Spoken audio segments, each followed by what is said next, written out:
সম্প্রতি ঝমকালো এক অনুষ্ঠানে একই মঞ্চে মজার ছলে একই গানে কোমর দুলিয়ে অবাক করে দেন সাকিব ও নিশো দুজনই। কেউ কেউ ভাবছেন দুজনের মধ্যকার বরফ গলছে, তারপরও কিছু সংখ্যক ভক্ত নিজের চোখে বিশ্বাস করতে নারাজ। তবে মঙ্গলবার সন্ধ্যায় সব জল্পনা কল্পনার অবসান ঘটিয়ে দিয়ে পরিচালক রায়হান রাফির সামাজিক মাধ্যমের পোস্টে কাঁধে কাঁধ মিলিয়ে নজরে আসেন সাকিব ও আফরান নিশো।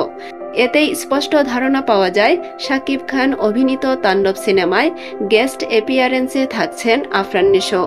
ঢাকাই সিনে ইন্ডাস্ট্রিতে আলোচনার জন্ম দেওয়া এই ছবিটি নিজের টাইমলাইনে শেয়ার করেছেন আলোচিত উপস্থাপক এবং অভিনেতা শাহরিয়ার নাজিম জয়।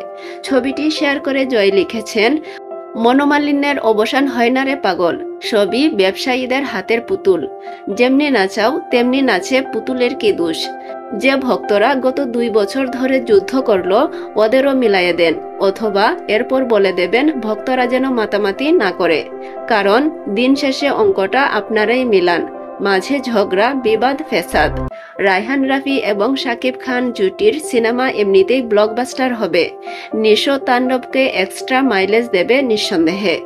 শুধু তাই নয়, ভবিষ্যতে নিশোর একক নায়ক হিসেবে করা সিনেমাগুলো রিস্কে পড়বে বলে আশঙ্কা প্রকাশ করেছেন জয়।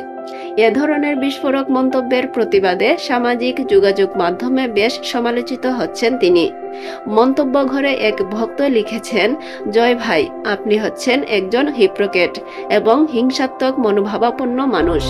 সময় বদলেছে মিডিয়ার ভাষা এবং সম্পর্কের সংজ্ঞা।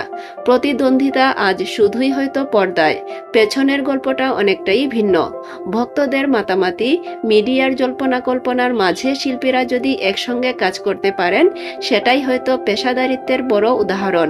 তাণ্ডব ছবিতে নিশোর উপস্থিতি সিনে ভক্তদের মনে কতটা তাণ্ডব ঘটায় তা সময়ই বলে দেবে।